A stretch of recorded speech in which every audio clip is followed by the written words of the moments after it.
3장 1절을 다 같이 읽으십시다. 그때 세례 요한이 이르러 유대 광야에서 전파하여 가로되. 이 세례 요한은 예수님보다도 6달 먼저 세상에 태어나신 분이십니다. 예수님은 아버지 없이 태어났고, 세례 요한은 아버지 스가리야가 계시되 나이가 연노하여 도저히 그 안에 엘리사벳을 더 우리가 자녀를 낳을 수가 없는데 하나님이 기적적으로 성령으로 힘을 주셔서 요한을 태어나게 만들어 주셨습니다. 그러므로 요한은 인간적으로 생각할 때 태어날 수 없는 그런 처지에 마침 아브라함과 사라와 같이 그 아버지와 어머니가 연노하여 무자한데 하나님의 기적으로 잉태되어서 태어나게 하신 것입니다. 그러므로 사람의 혈통을 따라 요한은 태어났지만 예수님은 성령으로 잉태되어서 성령으로 태어나기 때문에 사람의 혈통을 따라 태어나지 않습니다.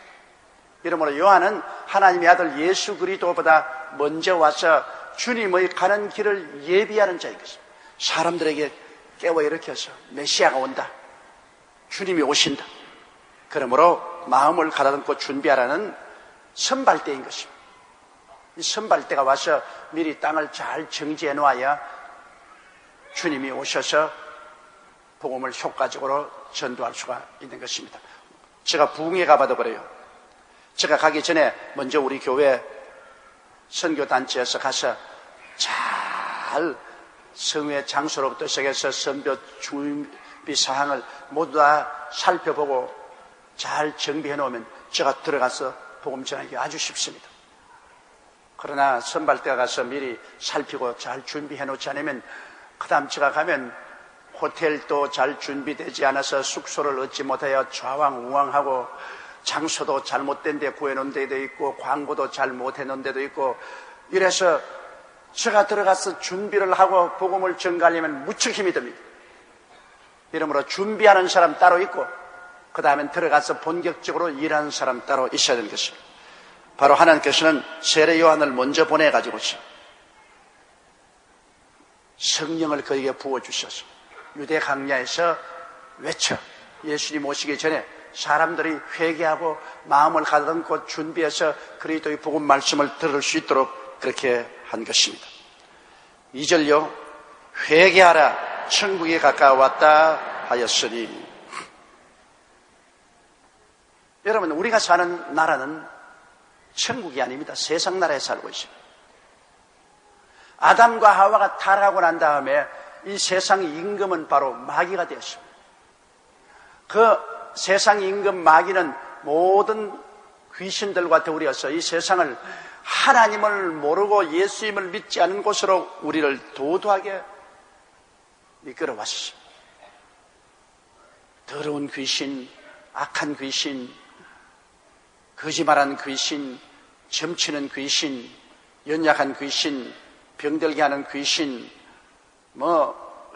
형형색색의 여러 가지 귀신들과 더불어 마귀는 이 세상을 하나님 모르는 세상, 예수님 없는 세상으로 만들어 놨습니다. 여러분, 그러므로 오늘날 보십시오. 정치를 하는 사람들도 예수님 없이 합니다. 그들의 생각 속에 예수님을 모셔 노릇지 않고서 예수님 없이 합니다. 사업하는 사람도 그 마음속에 예수님을 모시지 않고 예수님 없이 사업해 나갑니다. 이 세상에 살아가는 대다수의 사람들이 그들의 삶을 아침에 일어나고 낮에 일하고 저녁에 자면서도 예수님 없이 살아오고 있습니다. 우리 예수 믿는 사람으로는 도저히 상상을 할 수가 없습니다. 그들은 그들의 관심 속에서 예수님을 완전히 내어 쫓아버렸습니다. 예수님은 관심 밖의 존재입니다. 오직 그들은 이 세상에 살면서 육신의 정욕과 안목의 정욕과 이 세상 자랑만 따라서 삽니다. 그것밖에 없어요. 육신의 정욕과 안목의 정욕과 이생의 자랑, 세상 것만 취합니다. 그러다가 급기야 죽음이 다가오면 쇠생몽사로 취해서 살아서 꿈같이 죽어 영원한 지옥에 떨어져 버리고 마는 것입니다. 떨어져 보니 지옥이더라. 떨어져 보니 인간은 잠시 살다 죽는 것이 아니라 영원히 사는 존재구나, 그것을 깨닫게 됐다는 것입니다. 마귀가 얼마나 철저히 이 세계를 붙잡았던지 이 세계의 관심사에 예수님을 내어 쫓아버렸습니다. 예수님은 관심에 있지 않습니다. 이 세상에 굴러가는 모든 정치, 경제, 교육, 문화, 군사, 산업 모든 면에 예수님은 관심에 두지 않습니다. 예수님은 바로 이 땅의 주인이신데, 예수님이 이 세계를 하나님의 뜻을 따라 다 만드신 분이신데, 예수님이 이 세상의 주권자이신데 마귀는 철저하게 예수님을 차단해버리고 마는 것입니다. 그래서 이 세상은 천국이 아니라 완전히 세속입니다. 그래서 죄가 있고 미움이 있고 질병이 있고 고통이 있고 저주가 있고 죽음이 있고 절망이 있는 이것이 세상입니다. 그 세상에 평안할 날이 하나도 없죠. 늘 죄에 대한 이야기죠. 신문 들어보세요. 늘 불의와 죄에 대한 이야기, 서로 미워하고 서로 물고 찢고, 요사이 우리 대통령 선거에도 서로 흑색선전하고 서로 공격하고 서로 물고 찢고, 어디 가나 미움이 꽉 들어차 있죠. 어디 가나 병들고, 끊임없이 사람들은 형형색색의 병에 들어서 고통을 당하고 죽어가고, 그리고 경제가 어렵고 가난하고 걸벗고 굶주리고, 전국적으로는 소리 없이 다 죽어가는 것입니다. 최근에 저희 친구들이 국제적으로 한두 사람 죽음, 오늘 아침에도 우리 CGI 보도 멤버였던 퀸턴 에드워드 목사님, 나보다 하루 먼저 난 사람입니다. 1936년 2월 13일 날 그 사람은 태어나고, 나는 1936년 2월 14일 날 태어났는데, 그 사람 꼭 하루 먼저 태어났다고 날 보고 자기 보고 형님이라고 부른다. 그러더니만 그 사람 폐암으로 말미암아 지난 6일 날 세상을 떴습니다. 그러니 사람이 한번 나서 죽는 것은 정한이 있죠. 죽고 난 다음에는 심판이 반드시 있습니다. 그런데 예수님이 오신 것은 여러분, 우리에게 새로운 종교나 율법이나 제도를 주시러 온 것이 아니라 예수님은 나라를 세우기 위해서 오셨습니다. 그걸 꼭 알아야 돼요. 천국 복음은 나라를 세우기 위해서 오신 것입니다. 예수님이 임금이 되시고, 그리고 성령님이 보혜사가 되시고, 천군 천사들이 하늘나라 군대가 되어서 우리의 영계와 정신계를 다스리시는 왕으로 주님께서 나라를 세우기 위해서 오셨지, 일시적으로 종교나 장설화를 위해서 오신 분이 아니십니다. 이렇기 때문에 기독교 복음이라는 것은 나라를 세우는 복음입니다. 하늘나라. 그렇기 때문에 여기에도 세례 요한이 말한 것은 회개하라, 천국적 하늘나라가 가까운 것입니다. 여러분, 한 국가가 설립되려면 민주주의 국가에서는 대통령이 있어야 되고 장관들이 있고 국회가 있고 그렇지 않습니까?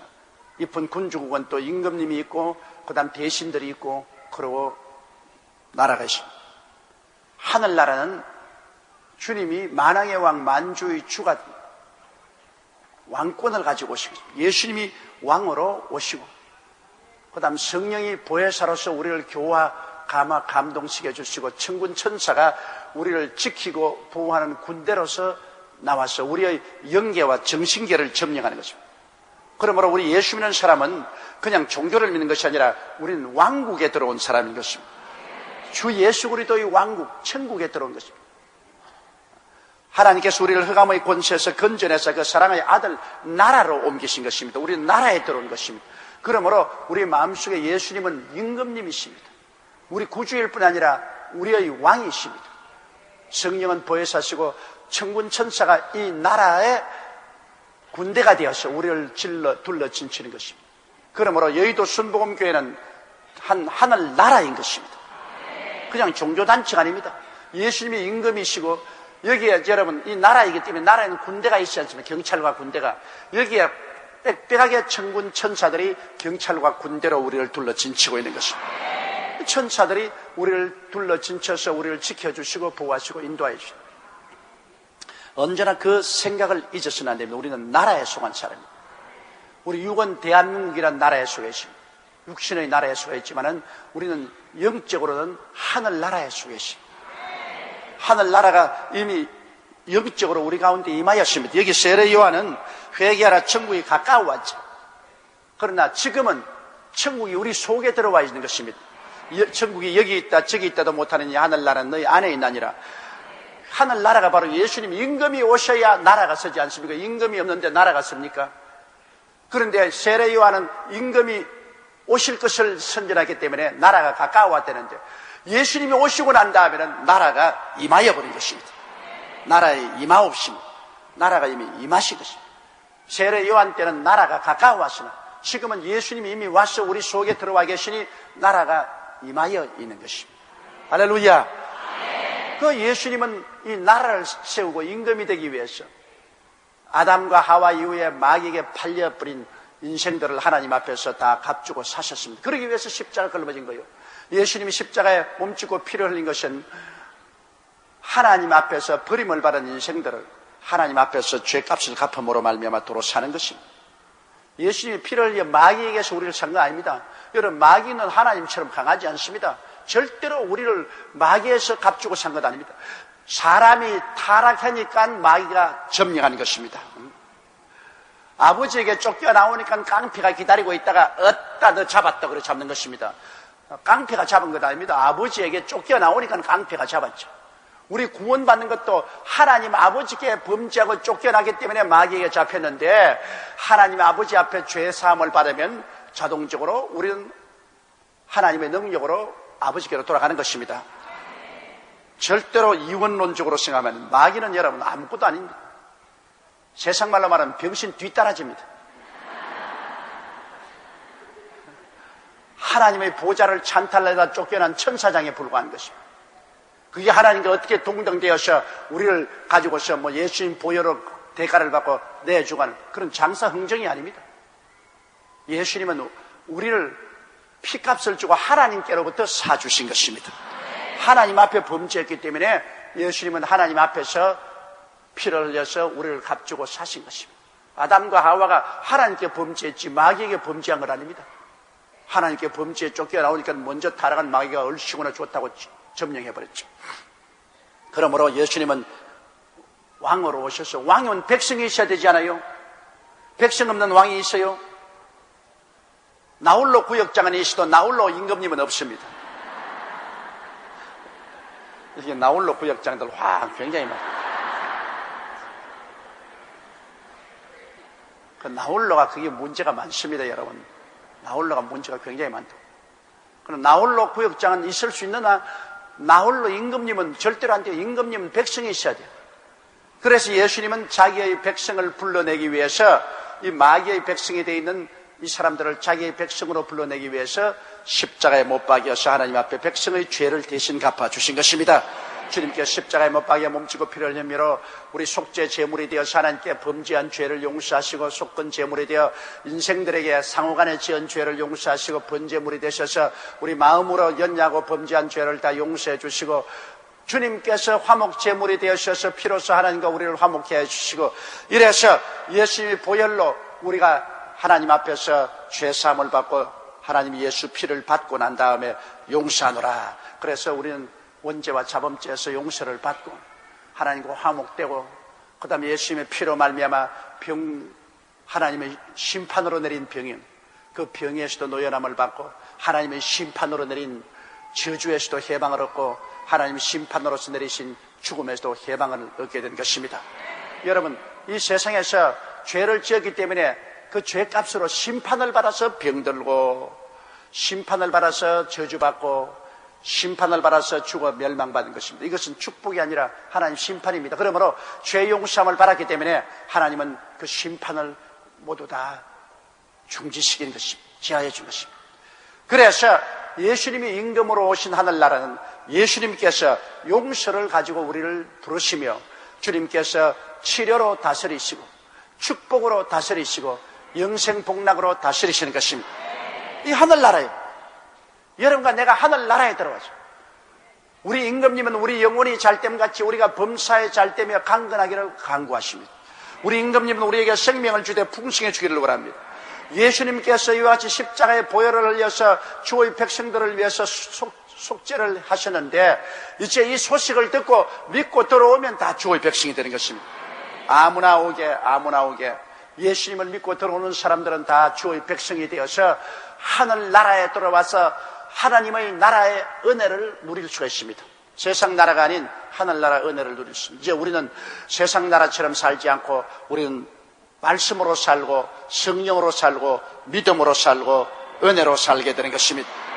우리는 그러므로 우리의 삶의 근원이 하늘나라에 있습니다. 우리 임금님이 우리를 돌보아 주신 것입니다. 그 나라와 그 의를 먼저 구하라. 하늘나라를 먼저 구하고 하나님의 의인 우리 주 예수님을 먼저 간절히 구하라. 그럼 이 모든 것을 너에게 더하여 주시리라. 하나님의 능력으로 우리에게 더하여 주십니다. 우리는 하늘나라 방식으로 살아야지 하나님 없는 세상 방식으로 살아서는 안 됩니다. 하늘나라 방식으로 하나님 나라의 속에서 살면은 하나님이 우리와 같이 계시고 우리를 돌보아 주시기 때문에 누가 우리를 대적할 수 있습니까? 과연 내가 너희를 버리지 아니하고 과연 내가 너희를 떠나지 아니하라고 했는데 우리가 누구를 두려워할 필요가 있겠습니까? 이러므로 단순한 신앙을 가지고서 천당 간다 그게 아닙니다. 우리는 나라를 얻은 것입니다.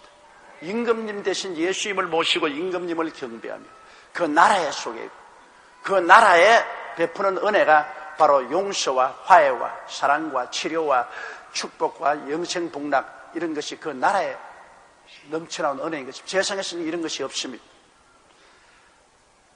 그래서 우리 기독교회가 탁월한 것입니다. 우리 기독교회는 이 땅에 살면서 이미 성령으로 나라를 우리 마음속에 얻었습니다. 여러분 마음속에 나라가 들어와 있습니다. 예수님이 임금으로 와 계시죠?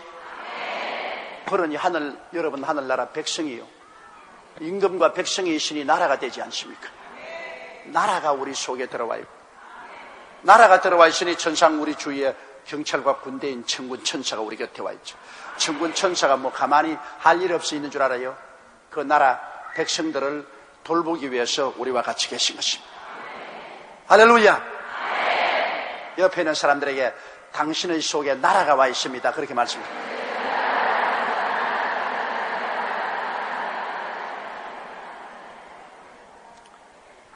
그런데 이 나라는 회개해야 받아들일 수 있어요.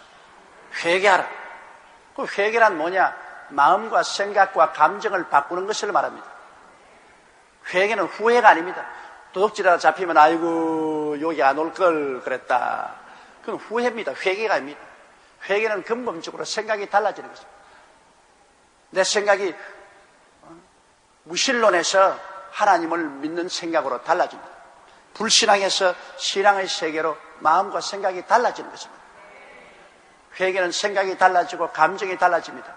하나님을 사랑하지 않은 하나님을 사랑하게 되고 예수님을 사랑하지 않던데 예수님을 사랑하게 되고 교회를 사랑하지 않던데 교회를 사랑하게 되고 그 다음에 죄를 미워하게 되고 불의를 미워하게 되고 추악을 미워하게 되고 방탕을 미워하게 되고 이런 감정적인 변화가 따라옵니다.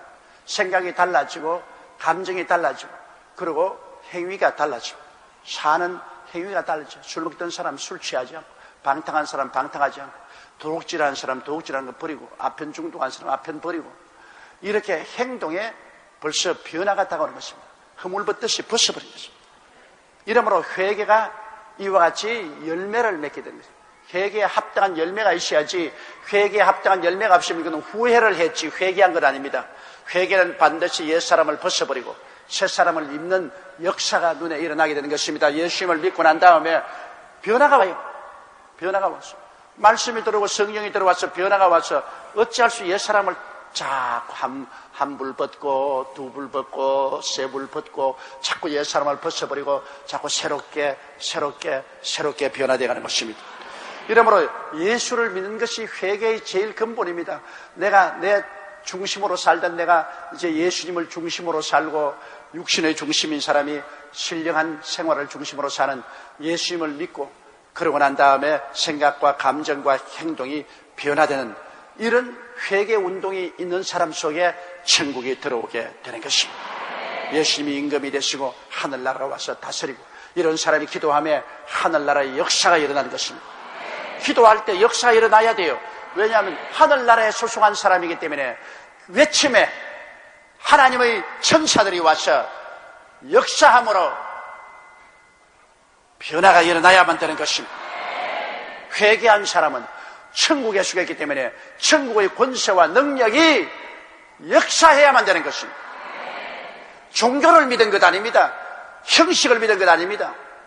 나라가 들어왔으니 나라가 움직입니다.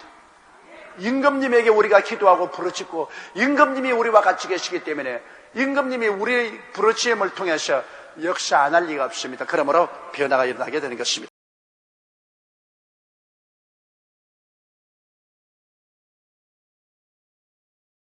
저는 선지자 이사야로 하신 말 일러시되 광야에 외치는 자의 소리가 있어 가로되 너희는 주의 길을 예비하라 그의 첩경을 평탄케 하라 하였느니라. 이사야서 40장 3절에 기록된 말씀인데 마태는 꼭 구약 성경을 인용합니다. 왜냐? 마태복음은 유태인들을 위해서 기록한 책입니다. 이미 구약 성경을 잘 아는 유태인들이 예수가 메시아라는 것을 증명하기 위해서 기록한 책이기 때문에 꼭 구약에 있는 예언을 인용을 해서 증명을 세우는 것입니다. 자, 구약에 이렇게 말한 것이 증거로서 이루어졌다고 그렇게 증명 세우는 것입니다. 유태인들은 구약을 인용하지 않으면 믿으려고 하지 않습니다. 여러분, 유태인들이 얼마나 형식과 의식에 치우치냐합니까? 유태인들은 율법주의자여 형식과 의식에 얼마나 치우치냐면 토요일 날 급해가지고서 엘리베이터를 타면은 토요일 일하지 말라 하기 때문에 엘리베이터 단추를 못 눌러요. 그래서 엘리베이터 올라갔다 내려갔다 올라갔다 내려갔다. 그래가 다른 사람이 딱 타면 미안하지만은 5층으로 단추 좀 눌러주겠어요. 왜? 자기는 유태인이기 때문에 안식일을 그렇게 지키라고 하므로 안식일날 엘리베이터에 단추 누르면 안 됩니다. 그러면 이방인이 와서 단추를 눌러주지요. 그 다음 집에 들어가서 차를 마시고 싶은데 안식일날 일하지 말아야겠으니까 불을 못 끄죠. 전화도 못 끄죠. 그러니까 이웃에 노는 이방인 애들 보고 얘야 이리 좀 오너라. 아주 불 좀 피워라. 물 좀 부어라. 차 좀 끓여라. 여기 좀 가져오라. 그럼 이방인 애들은 안식일날 유대인 집에 주위에 모여 있습니다. 왜? 그렇게 해서 돈 벌라고. 그렇게 해주면 이제 주일날 와서 수고비 주거든. 그러므로 불도 떼주고 물건도 옮겨주고. 이렇게 형식적입니다. 안식일은 지키는 것은 좋지만은 그래 도대체 엘리베이터 단추도 안 누르고 그럼 안식일은 말도 하지 말아야지. 말도 일하는 것인데 움직이지 말고만 가만히 있어야 돼요. 화장실도 가지 말고 그냥 가만히 있어야 돼요. 그렇게 너무나 형식이나 의식에 묶이면 안 되는 겁니다. 그래서 유대인들이 예수님을 죽이려고 한 것은 예수님이 안식일날 병을 고친다고요. 안식일날 일하지 말라 했는데 왜 안식일날 귀신을 쫓아내고 병을 고치냐. 예수님이 거기에 대한 대답은 안식일날 너희 집 양이나 염소가 구렁에 빠졌으면 그대로 내버려도 되느냐? 건져내지 않겠느냐? 안식일날 짐승도 구렁텅이에 빠져있어 건져내는데 하물며 하나님의 자녀가 마귀에게 묶여 고생하는데 내가 풀어준 것이 뭘 잘못이냐? 예수님은 안식일날 귀신 쫓아내고 안식일날 병 고쳤습니다. 그러므로 유대인들은 예수님이 하나님 아들이 아니다. 하나님 아들이면 안식일을 지켜야 되는데 하나님의 아들이 안식을 안 지키면 어떻게 하냐. 그럴 때 예수님이 대답하기를 내가 바로 안식의 주인이다. 안식일은 내가 만든 것이다. 내가 주인인데 뭘 날 보고 자꾸 지키라 하나. 예수님이 계신 곳이 바로 안식일인 것입니다. 오늘 우리는 늘 안식일이요. 왜? 늘 예수님이 마음속에 계심으로 늘 안식일. 예수님이 안식의 주인입니다. 요사이 우리 신교에서도 안식교회에서 토요일 날을 꼭 지켜야 구원을 받는다. 토요일 날 지키지 않으면 구원을 받지 못한다. 참으로 너무나 안타깝습니다. 그분들도 예수를 잘 믿어요. 예수를 믿으면서도 토요일 날 지켜야 구원받는다고 하므로 그만침 생활에 속박을 가져오는 것입니다. 토요일 날 안 지켜도 구원받아요. 왜? 토요일 날이 안식일인데 안식일이 바로 예수님이십니다. 예수님이 안식의 주인입니다. 우리는 예수님과 같이 살면 항상 안식일인데요. 항상 안식일이에요. 그러니 그렇게 형식과 의식으로 스스로를 고통스럽게 만들어서 고생하며 천당 갈 필요가 없어요. 편안하게 갈 수 있는 천당을 왜 고생하면서 가요? 그런데 예수님 오시기 전에 세례 요한이 와서 먼저 주의 길을 예비할 것이라는 것은 이사야서 40장 3절에 그와 같이 이사야를 통해서 예언되어 있는 것입니다. 광야에서 외치는 자의 소리가 있어 가로되 너희는 주의 길을 예비하라 그의 첩경을 평탄케 하라 하신 그 예언의 말씀대로 유대 광야로 세례 요한이 와서 회개하라. 예수님이 천국이 가까워 회개하라. 예수님이 오신다. 이렇게 그는 사람들의 마음을 예비하고 준비시키는 일을 하시는 것입니다. 4절요. 이는 요한은 약대 트롯을 입고 허리에 가죽띠를 띠고 음식은 메뚜기와 습청이었더라. 요한은 약대 트롯을 입고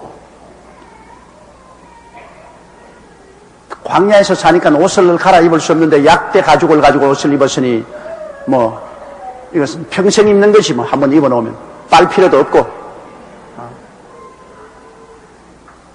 낙타틀 오바가 굉장히 좋은 오바 아니요?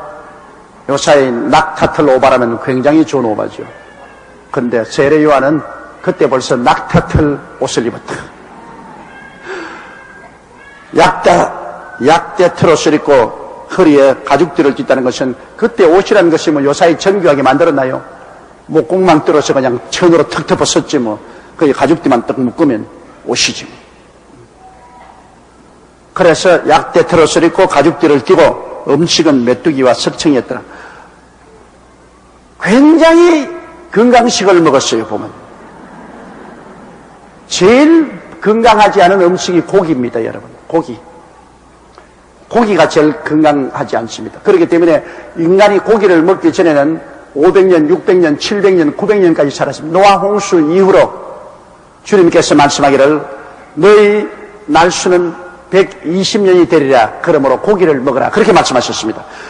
그 노아 홍수 전까지는 주님이 고기를 못 먹게 했어요. 고기를 절대 못 먹어요.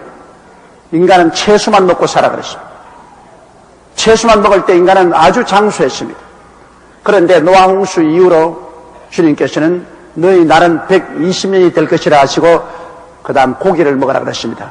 그러니까 빨리 죽으려고 하면 고기 많이 먹어라. 미국산 네브라스카산 소고기 105 대장균이 있는 고기를 많이 먹어라. 그러면 빨리 죽을 것이다. 좌우간 고기는 원래 하나님이 우리 사람을 지을 때 아담과 하와에게도 지상에서 나는 열매를 먹으라 했지 고기 먹으라고 안 했어요.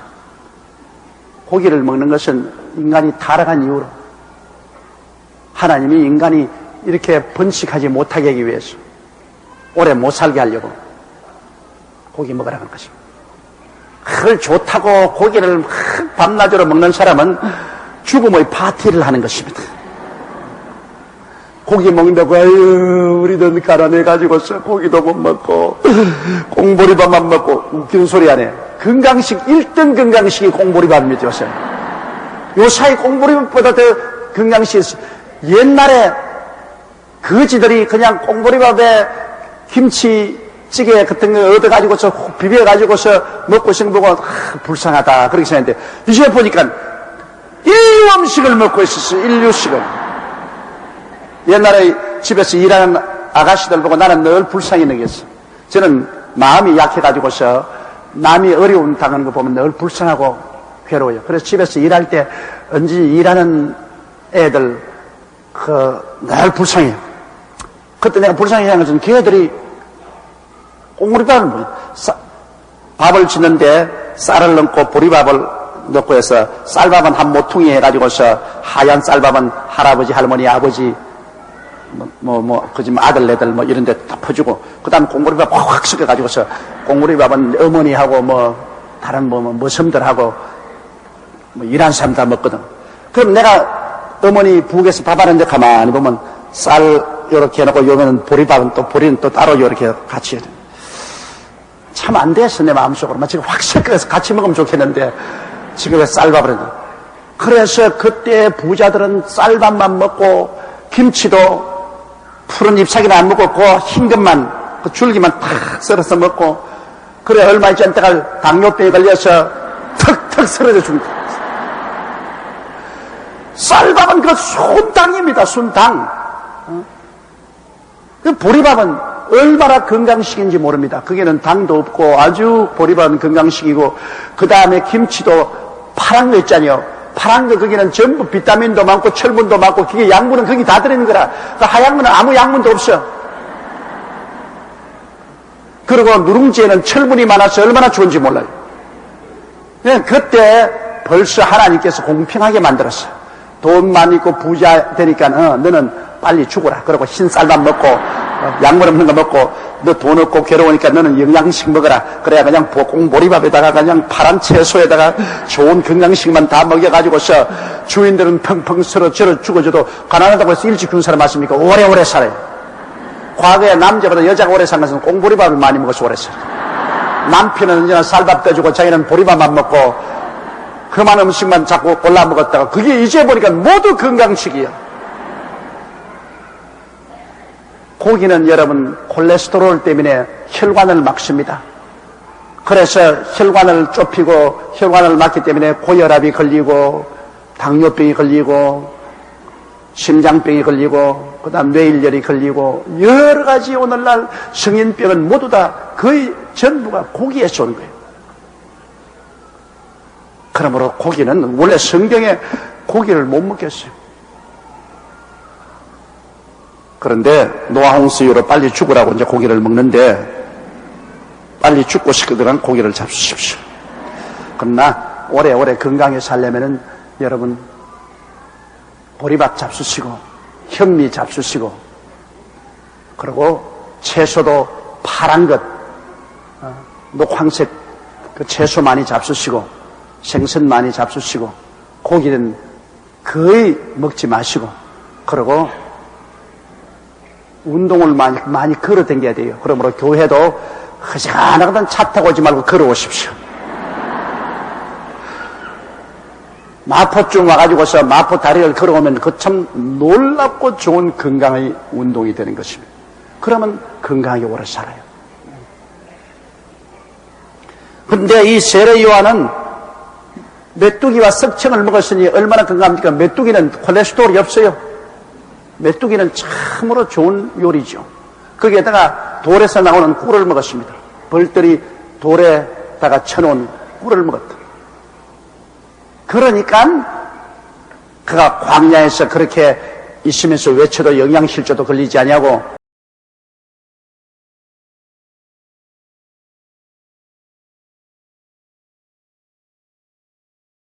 이때 예루살렘과 온 유대와 요단강 사방에서 다 그에게 나와 세례 요한이 그냥 외친다고 그냥 나올 택이 있어요. 세례 요한은 성령이 충만해서 하나님의 성령으로 말하기 때문에 사람들이 마음에 깊은 감동을 느꼈습니다. 세례 요한의 말씀을 들을 때 가슴이 찢어지는 것 같고 통회하고 자고하고 회개하고 부러지는 변화가 일어났습니다. 그 유대 광야에서 사람도 없는 인기척이 없는 곳에서 외치는데 온 예루살렘과 유대와 요단강에서 사방에서 사람들이 그에게 나와서 그 광야가 인산인해가 된 것입니다.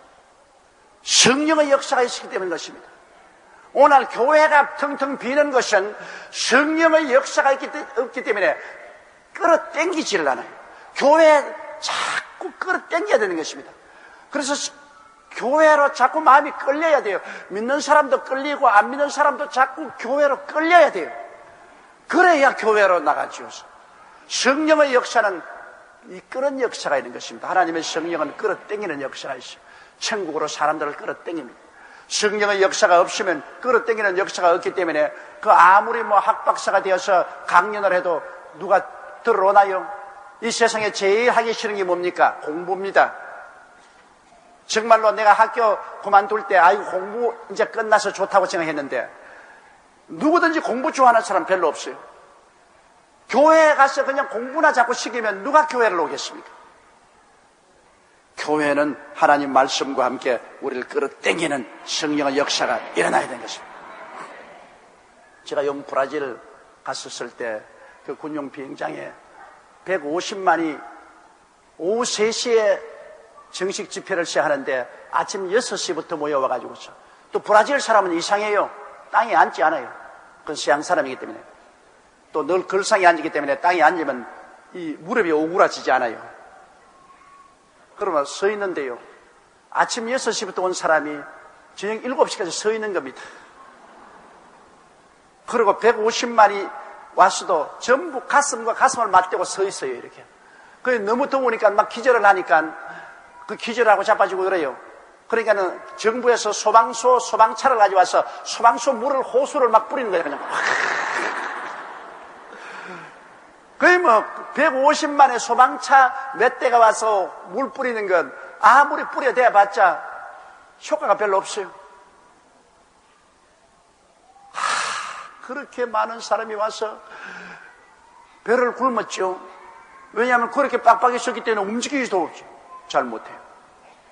그 아침에 와가지고서 점심 저녁까지 있는데 저도 아침밤 겹 점심을 11시에 먹고 나가가지고서 철철 굶었지 뭐, 앉아가지고서. 그래서 오후 3시에 내가 설교하게 되는데 모든 스케줄이 자꾸 늦어져가 오후 5시나 되어서 내가 설교하게 되니까 배하고 못 견디겠어. 그래서 우리 장로님들이 김밥을 사가 왔어요. 오기 전에 왔는데 내가 앉아있는데 김 변호사가 배가 고프니까 지가 먼저 내 김밥을 먹어버렸어.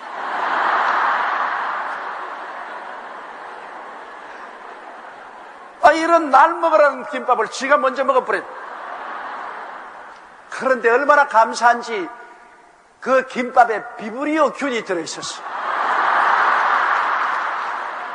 그건 내가 먼저 먹어버렸으면 내가 그날 설교도 못하고 주저앉을 분당했어. 김 변호사가 먼저 먹고 막 온몸에 두드러기가 나가지고서 얼굴이 막 이렇게 되고 막 아파가고. 그건 내가 봐라, 네가 내보다 먼저 먹었으니까 하나님이 나를 미워하셔서 목사님 올 병을 내가 오르게 그냥. 그래 그날 내가 안수기 들었지. 하나님 아버지 불쌍히 여겨주십시오. 이 사람이 대신 먹어줬기에 감사하지, 안 먹어주었으면 내가 먹고 배가 아팠으면 내가 설교도 못하겠는데 고쳐주시오. 그 식중독이 걸려서 온몸에 그냥 두드러기가 나면 일주일 간다 그러는데 그 이틀 아침에 싹 나버렸어. 하나님 기적입니다. 싹 나버렸어. 그러니까 안 먹어서 감사하고 그날 그거 먹었으면 내가 절단 날 뻔당했어. 그래서 설교하기 전에 너무 배가 고파서 그냥 배가 등까지 붙었는데요. 그런데 내가 하나님 150만이나 서 있는 이곳에 내가 이렇게 배가 고파 어떻게 설교를 하겠습니까? 주여 성령께서 나를 도와주시옵소서. 아직 죽기 아니면 살기지. 그러면서 일어났는데 성령께서 임하시니까 뭐 언제 배가 고팠느냐, 힘이 얼마나 펄펄 나는지 나중에 내 통력이 목이 쉬어가 연방교는 계속해서 물을 자꾸 마시면서 설교를 하는데 나중에 불쌍해서 그쳤다고. 내가 좀 더 하려고 하는데 이 사람 도저히 쓰러지겠어. 내가 보니까 너무 그냥 얼굴이 빨갛고 목이 쉬고 이렇게 했어요. 그래서 결국 성령의 능력이 오시면 모든 것을 다 이길 수가 있다. 그리고 성령의 역사가 없이 왜 150만이 모입니까, 여러분? 성령의 역사로서 끌어당기지 않은데 어떻게 모입니까? 축구 경기 할 때보다 더 많은 사람이 모였으니. 그러므로 끌어당기는 것이 있어야 돼요. 목사님들도 그래요. 기도를 많이 하고 하나님 성령이 계신 목사님은 강단에 올라와서 입만 열면 별로 신통치 않은 말을 해도 그 말이 구수해요. 마음이 끌어당기는데 공부도 많이 하고 뭐 박사가 된 사람이라도 와서 여러분 오늘은 창세기 그러면 와 이거 내 죽었네. 내 저 설교 다 어떻게 듣고 있을까 그런 생각이 날 때가 많습니다. 왜냐 나도 옛날에 평신도 시절을 지냈기 때문에 안다고요. 교회 나가서 말이지 우리 본교회 목사님은 루피 리차드 목사님이라고 미국 목사님인데 내가 영어를 그때 잘 못 알아들어도 그분만 들어오면 그렇게 좋아요. 그분이 그 강단에만 서면은 막 아주 마음이 훈훈하고 기쁘고 집에 아버지 있는 집같이 아주 기쁘고 좋았는데 그분이 이제 또 부흥회 나고 난 다음 그때 김상필 전도사라고 나이가 좀 먹으신 어른인데 전도사로 계신데 그분이 대신 들어가서 여러분 아유 나 죽었다 이제 오늘 괜히 왔단 말이야. 저 사람 올 줄 알았으면 오늘 교회 안 나오는데 그 사람은 막 하는데 막 잠이 너무 와가 막 안 잘라고 막 이래도 막 이래 되고 얼마나 내가 고생했는지 몰라. 그래서 여러분 성령 충만한 주의 종을 만나는 것도 굉장한 큰 축복이라고요. 사람이 은혜 받는 것 지식이 많아서 받는 것이 아닙니다. 성령이 끄는 것이 있어야 돼. 매력이 있어야 돼. 매력이. 그러면 그게 은혜를 받는다고 해요. 그러니까 이 유대 광야에 이렇게 많이 모인 것은 세례 요한이 성령이 충만해서 말씀을 증거했기 때문에요. 사람들이 그렇게 많이 모였어요. 예수님이 나사렛 회당에 와서 처음 설교할 때도 사람들이 다 예수님을 쳐다보고 그 눈이 예수님께서 떼어지 못하게 되십니다. 너무나 예수님이 입에서 나온 말씀이 막 적과 꿀같이 달기 때문에 입을 벌리고 눈을 딱 예수님께 고증하고 눈을 돌리지 못했어요. 그게 은혜요. 은혜가 흐르면 잠이 안 와요. 은혜가 좀 사라지면 잠이 오지. 그러므로 목사는 자기가 기도를 많이 하고 성령에 충만하냐 아니냐 그 바로메타가 되냐. 강단에서 가보면 조는 사람 많으면 그건 네가 은혜 없다. 괜히 조는 사람 뭐 쥐어박아도 소용없어요. 왜 교회 가서 조느냐 부부사들 고함치는데 지가 은혜가 없어 조는 것이지. 왜 교인들 보고서 야단이야. 지가 은혜가 없으면 교인들이 잠에 들 수밖에. 이러므로 주의 종은 큰 부담을 안고 있습니다. 주의 종은 많이 기도해서 성령이 충만하여 성령의 능력이 흘러 넘치면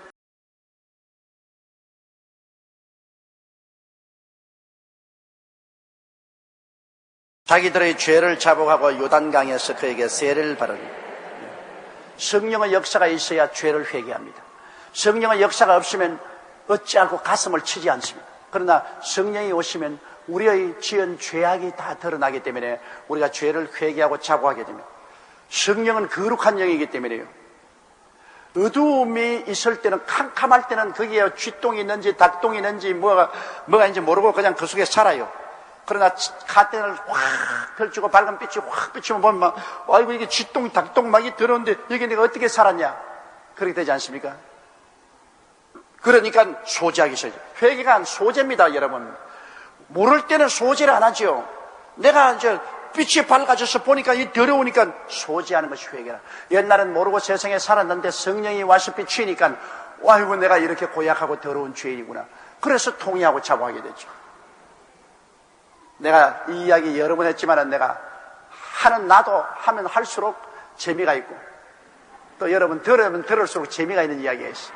내가 서대문에 있을 때 지방에서 올라와서 하숙하는 사람 두 사람이 대학을 졸업하고 이제 취직을 해서 돈 안 들고 살려고 둘이가 한 방에 하숙을 했어.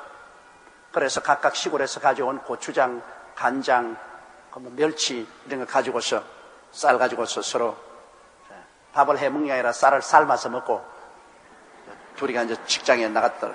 남자 둘이가 사니까 여러분 엉망 아니겠습니까? 집안 소재도 안 되고 부엌도 아주 먼지가 많이 하고 그러죠.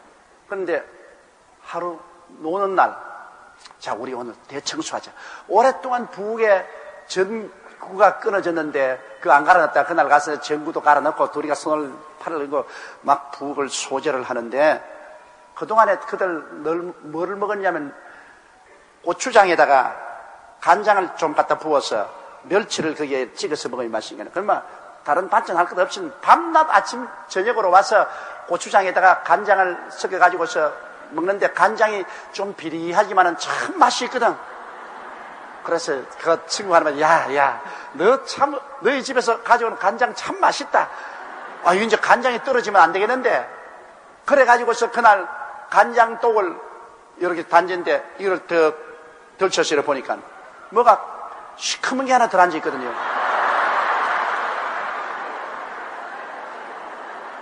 그래가 숟가락을 넣어서 이렇게 들어보니까 쥐가 이미 녹아가지고서 껍질만 남아있고 속은 다 녹았어요 벌써. 그 쥐를 이렇게 들어. 그때부터 둘이가 내리 토하고 뒹굴고 그 교회로 뛰어왔었는데 교회에 뛰어와서 목사님 안수해달라고. 이제 우리 죽는다고 우리가 막 쥐물을 먹고 막 이제 막 죽게 됐다. 이제 막 완전히 막 죽게 됐다. 둘이가 얼굴에 노래요. 얼마나 토했던지. 그래서 내가 물었습니다. 아니, 그동안에 내내 그거 한 잔 안 먹었냐, 이게. 내내 먹었습니다. 그럼 늘 괜찮더니 올라가기는. 오늘은 보니까 이제 절단에 갔어요. 안 보았을 때는 그거 쥐물을 먹은 걸 몰랐어요. 그러니까 좀 비리하지만은 고소하더랍니다. 그러니까 내내 어두우니까 그 쥐녹은 간장을 먹었어. 먹고도 쥔 줄 몰랐다. 올랐다가 전등 불을 밝히고서 보니까 쥐가 녹은 것을 눈으로 보자마자 그때부터는 막 토하고 뒹굴고 막 야단 없으면서 내가 그때 제가 느낀 게 아, 회개가 바로 이것이구나. 성령의 불빛이 비치기 전에는 온갖 세상 썩은 것 다 먹고도 무건 아파 까딱 없지 뭐. 그랬었다가 집회에 나가서 성령의 불길이 비치니까 와이고 그 더러운 죄악이 다 드러나니까 그때야 내 죽는다고 가슴을 치고 회개하는 거예요.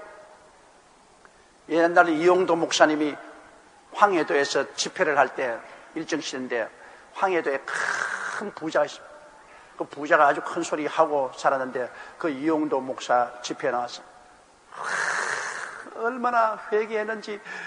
그가 예수 믿기 전에는 부자니까 그때는 돈을 가지고 살 수 있는 모든 것은 다 샀습니다. 술 먹고 도박하고 엄나하고 방탕하고 살아도 엄하고 사는데, 그래서 그날 그 사람이 나와서 간증하는 간증을 제가 읽어보았는데 그가 하는 말이, 여러분, 나는 예수님을 믿고 성령을 모시고 보니까 나의 과거의 생활이 진똥물에다가 젖어놓은 옷과 같았다. 내 생애가 진똥물에 젖어놓은 옷과 같았다. 너무나 더럽고 너무나 냄새나고 너무나 꾸역질한데 그걸 모르고 그 옷을 입고 좋다고 다닌 내가 얼마나 큰 죄인입니까? 그렇게 뒹굴며 회개를 하고 그는 새 사람이 됩니다. 이러므로 회개라는 것이 여러분 협박한다고 회개가 안 돼요. 아, 이놈아 회개해라 이놈아 하고 그냥 종아리를 때리고 쥐어받고 그런다고 회개합니까? 남편 말이죠. 술 먹고 도박하고 한다고 해서 막 남편 멱살을 잡고 막 니 죽고 내 죽자 막 나하고 안 산다 막 이러고 남편 넥타이 다 뜯어놓고 그러나도 또 나가서 또 도박한다고 또 술 먹고 또 도박해. 아무리 협박 공갈을 해도 그거 가지고서 회개하지 않습니다. 회개는 성령의 불이 비춰야 되는 것입니다. 그 마음속에 성령의 불이, 그런 사람 성령 운동한 데 데려와서 말씀을 듣고 성령의 불빛이 비치면 아차! 이 큰일 났구나. 그때야 뒹굴며 회개하기 시작합니다. 그리고 그 마음의 변화를 받아요. 회개하지 않고 변화 절대 안 옵니다. 그냥 종교적으로 왔다 갔다 하는 것 그거 절대로 변화합니다. 회개해야 변화받습니다. 회개해요. 근데 회개는 성령의 역사가 일어나면 회개하게 돼요. 별 도리 없습니다. 매일매일 회개. 죄를 이기는 비결은 여러분 매일 회개해야 돼요. 매일 회개. 어떤 사람 말하기를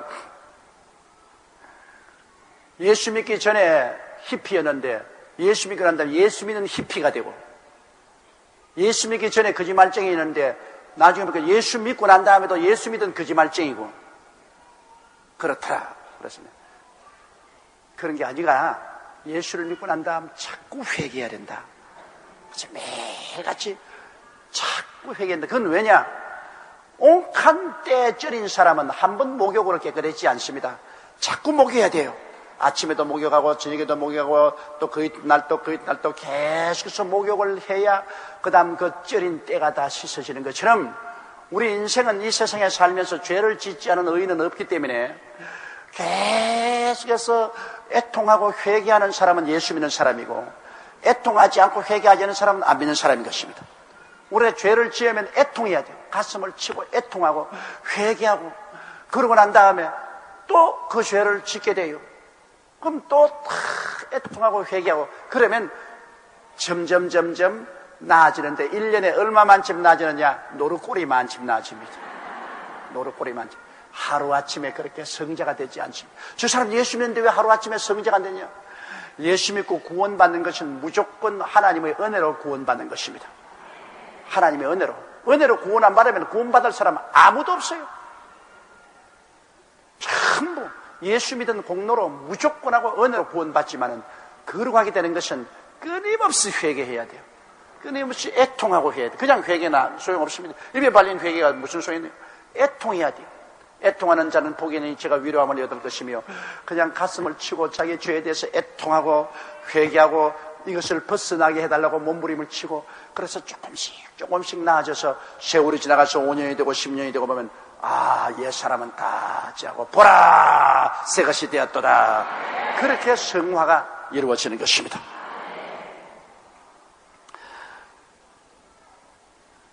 그리고 이제 세례를 받았던, 이 세례 받는다는 것은 여러분 하나님과 사람 앞에서의 형식입니다. 세례하는 것은 헬라어로 밥티조라고 해서 침례를 말하는 것입니다. 물에 잠겼다가 이러는 것입니다. 요사이 많은 교파에서는 그냥 손을 찍어서 물에 바르는데, 이것은 약식 세례라고 합니다. 약식 세례가 하는데 사람을 물에 잠기려니까 귀찮으니까 약식 세례를 하는 것입니다. 혹시 약식 세례는 어떤 데 필요하냐? 병원에서 죽어가면서 예수를 믿었는데 도저히 병원에서 움직일 수 없을 때, 그때는 약식 세례 할 수도 있겠죠. 또 사막에, 사우디아라비아 같은 데 물이 없으니까 모래로 세례 베풀 수는 없고, 그러니까 물 한 그릇 떠와가지고서 약식으로 찍어서 머리에 이렇게 바르지만, 물이 풍성한 곳에 왜 약식을 합니까? 침례를 베풀어야지. 원래 예수님도 침례를 받았습니다. 모든 초대교회 성도들은 다 물에 내려가서 물에 침례받는 거예요. 그건 왜냐? 이 세례하는 것은 원래 우리 한국에 세례라는 말을 쓰지 말고 성경 번역을 올바르게 하려면 침례라고 해야 되는 것입니다. 물에 내려가서 물 무덤에 들어갔다, 그 말인 것입니다. 무덤에 장사지는 의미를 하는 것입니다. 물을 찍어서 어떻게 무덤에 들어가는 것입니까? 완전히 물에 잠겨서 무덤에 들어갔다. 그리고 옛사람은 죽었다. 그리고 무덤에서 일어나면서 이제는 새 사람으로 부활해서 일어났다. 그것을 상징적으로 보여주는 것입니다. 세례받는 것은 하나님 앞과 사람 앞에서 상징적으로 이것을 보여줍니다. 나는 예수님과 함께 죽고 장사지님 받고 함께 부활하사 함께 그리스도 안에서 보좌에 앉았다는 것을 보여주는 것을 말하는 것입니다. 그러므로 세례는 꼭 받아야 돼요. 세례 안 받았다고 해서 구원을 받는 것은 아니지만은 주님이 받으라고 했기 때문에 순종을 해야 되는 것입니다, 여러분. 순종이 제사보다 낫습니다. 나는 세례 안 받아도까지 끝나는 구원받는다. 물론 세례 안 받은 사람도 구원받았죠. 예수님 우편강도 좌편강도는 중에 우편강도가 주의 나라에 임하시되 나를 기억하소서. 오냐 오늘날 너는 나와 함께 낙원에시려. 십자가에 못 박여서 회개했는데 언제 물에 내려가서 세례받을 리가 없지요. 그런 예수를 구주로 고백하고 회개함으로 구원을 그저 즉시 받았습니다. 그러나 그런 위급한 상황이 아닌 이상, 우리가 시간 있는 이상은 주님께서 믿고 세례받는 사람은 구원을 얻을 것이요 믿지 않은 자는 정죄를 받으라. 안 믿는 사람이 정죄받고 구원받은 사람은 믿고 세례받으라 그랬습니다. 그러므로 순종하는 사람 기뻐하잖아요. 자식들도 키울 때 부모에게 순종하는 게 좋잖아요. 왜 이렇게 해야 돼요? 왜 해야 돼요? 자꾸 따지면 참 고약하지 않습니까? 부모님이 말하면 예 알았습니다. 순종하는 게 좋죠.